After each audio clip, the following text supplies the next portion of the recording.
Your baby's first bites may come with a long and not-so-healthy ingredient list. Researchers reviewed 651 infant and toddler foods sold at the 10 largest grocery chains in the U.S.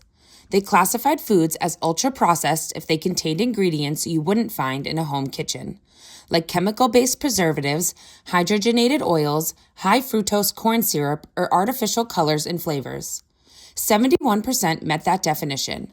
On average, they had twice as much sugar and more sodium than healthier options, according to the results.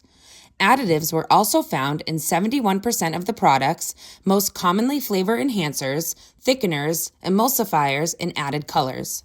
Nearly all snack-sized products were considered ultra-processed, followed by full-size packages and pouches. Ingredient lists range from 1 item to 56.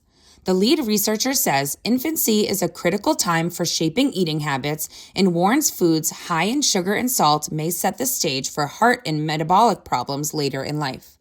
The authors say the findings highlight the need for clearer labeling and stronger standards.